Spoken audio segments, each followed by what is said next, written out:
Okay, so it's all right because we have the course map here. I always like to start with this course map. You should be able to see it on in the full screen here. And if you look at the course map, we're at the test for means. And as I was starting out, as I was saying, we basically have the same kind of way of thinking that is distinct from descriptive statistics. So what isn't written on this little course map here is the fact that we have descriptive statistics. Right? These are descriptive statistics right here. Hold on. If I can highlight this, should be able to see my little highlighter here. Oh, guess not. Hold on for a second. If we look at this, these are descriptive statistics right here, right? This is descriptive statistics. This is descriptive. But everything here, these are all inferential statistics. And these first 2 days, these first 2 modules, these are actually, these actually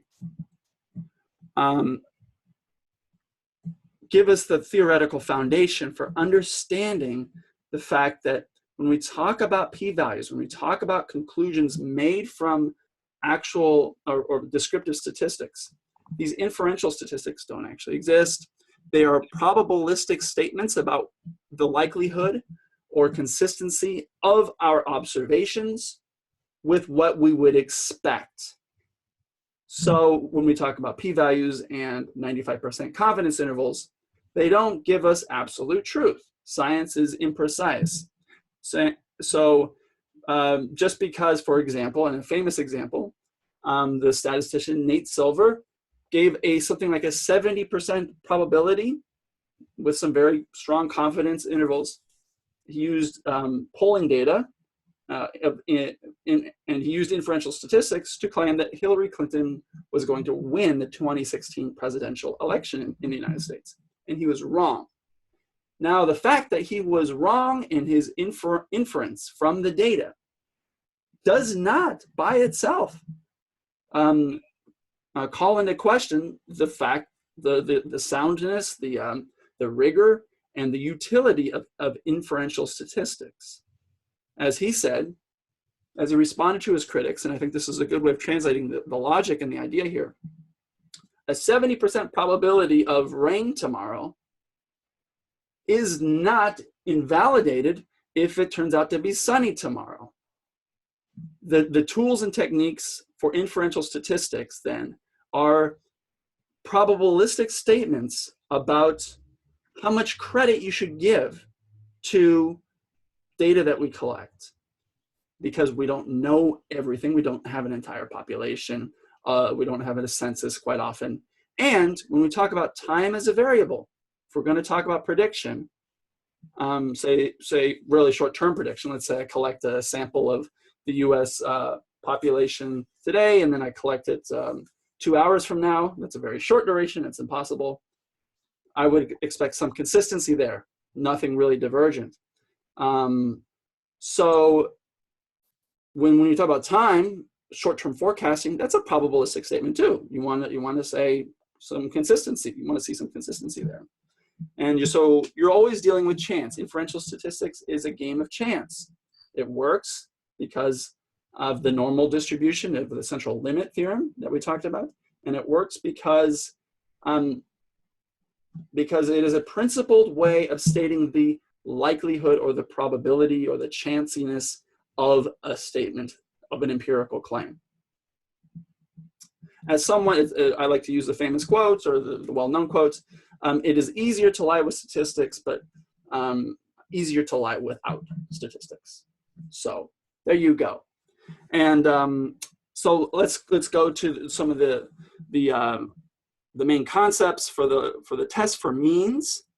As I said before, the test for means is analogous to our week on numerical data. So if you want to revisit the popular kids data set, you could do that and revisit, these kinds of measures of central tendency, of mean, mode, and of standard deviation, because those will be tested in the final exam. The final exam is actually comprehensive. And that's because we're taking descriptive statistics and we're going to examine descriptive statistics in terms of um, empirical claims beyond the data set. So for the numerical data week, for example, we looked at kids' rankings of what they believe that they need to, what attributes they need to be popular. Well, if we want to make an inference beyond those classrooms that were studied, we're going to have to do something. We're going to have to rely on inferential statistics. And that is going to be a probabilistic statement. We're going to have a probability of being wrong about our conclusions. Okay, I'm going to go to the homework, but I want us to go to page 100 here about these steps for hypothesis testing for the t-test. And I say that, and I focus on this because yesterday we talked about one sample and two sample t-tests. And regardless of what kind of test you're taking or making, you're going to go through these 5 steps. And as I said earlier, I said, well, in reality, maybe it's more complex, but it's still important to know and understand these concepts. And the concepts are going to be learned by following and memorizing and working through these. So I'm going to take about 5 minutes to just walk us through this and to explain these concepts intuitively, and also just so you know how to talk about them. And then we'll go through the homework, the R code homework. In other words, the mission, the part of the mission where we have to use R code, and we're going to talk and frame answering those the answers to those questions in terms of these kinds of steps. So preliminaries, when we talk about inferential statistics, we want to state the target population and parameters of interest, for example, the population mean. Now, what we're talking about here is we're saying, if you could, I wanted to make sure that can you mute your microphone? Those of you who haven't, I think Mirai, I got you muted. That's okay. No worries. If you want to ask a question, feel free to chime in. I just want to make sure that no background noise comes in. But the first thing we want to do is think about the problem itself. And the problem is, if it's inferential, then we're going to have 2 different kinds of ways of thinking and writing about statistics. We have the descriptive statistics. So this would be, for example, the population mean. It would be our best guess at what the population mean would be. And that is written as an X with a bar on top of it. And then we have the population, or what we hypothesize to be the population mean, and that is written in Greek symbols. And so the population parameter would be characterized as mu. It's a cursive M with the left part of it being a little bit lower than the other. The key word here I want to focus on is parameter. When you talk about parameters, and you hear that word, if you attend a stats talk, you listen to statisticians, parameters are consistently talked about when we talk about reality that is unobserved. When we talk about populations, population parameter, 2 words that go together. Think of population parameter. It doesn't move. A parameter is often in English we'll misuse the word parameter to talk. We'll misuse the word parameter to talk about, say, debates. The parameters of the debates are not relevant. Well, parameter mathematically isn't that exactly. It's something that is invariant. It's something that is there. It exists, and that's I think a useful way to think about what we're talking about when we think about preliminaries. Preliminaries are the unobserved reality, or the impossible to observe reality.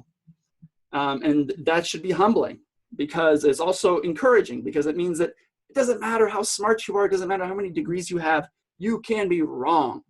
And that's okay, because we're making our best guess given the data that we have. So, the late great Stephen Hawking repudiated Einstein, for example, in cosmology. He said, Einstein famously said, God does not play dice.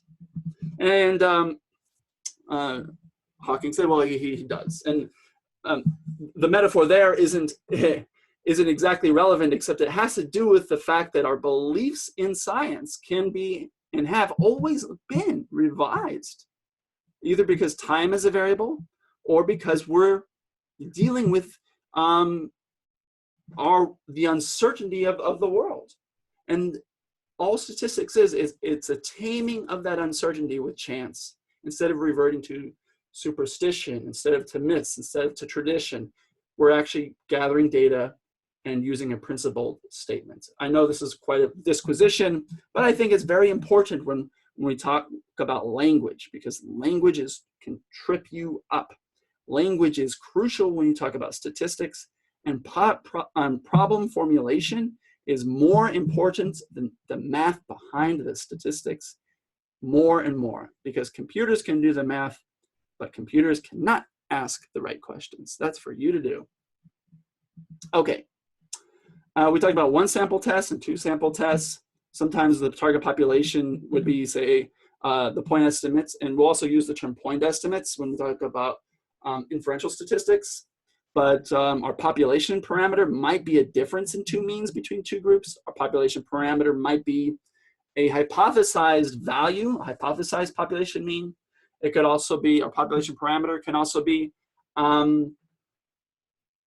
a statement about that we believe something is greater than something else. So we can say the average number of hours worked per week is greater than 50 in the United States. So it can be a greater than statement. It is it isn't just a parameter. It is a parameter. A precise parameter, but it is a parameter that can also be a statement about a difference in means or I guess an expression of inequality, greater than or less than. Now, these 5 steps that we talk about when we talk about statistics, these are all based, if we think about what all of these are all connected. I know it seems kind of, I actually don't like it personally, that it's a jumble of letters. It seems really confusing and abstruse. It seems obscurantist. I don't like that because it is all connected. There are simply restatements of the same concept, which goes back to this probability distribution. Okay, if we have let's say that we want to claim that we believe the population of true number of hours per week on average in the United States is 40. That's our mu. That's our preliminary. And then our sample says, well, we found in our sample people work on average 32 or 37 hours a week. Well, 37 is not exactly the same as our hypothesis of 40. So we need to use the logic or the theory of inferential statistics based on to determine whether our data is consistent with our hypothesis or inconsistent with our hypothesis. And this is why we encourage you to go through the routine. It's rather routine, but in reality, it isn't always like this. But we encourage you to think about it in terms of these 5 steps, because this is the standard practice. It's part of your cultural capital. You should know what they mean. So when we talk about these, we first talk about it, our problem formulation in terms of the null and alternative hypotheses. So all this simply means, in more plain language, it means if we're going to have a statement about the population or the unobserved, then that unobserved can be, well, we can basically make a claim about that in terms of what we believe the hypothesis to be, and then what the alternative hypothesis would be. So these are stated differently depending on whether or not we're doing a one sample t-test or a 2 sample t-test, and we'll go through that with the examples. But when we talk about a value that is not statistically significant, in other words, when the p-value is less than 0.05, which corresponds to an alpha of 5%, typically we're gonna basically fail to reject the null hypothesis. The null hypothesis is simply our inability to make a claim about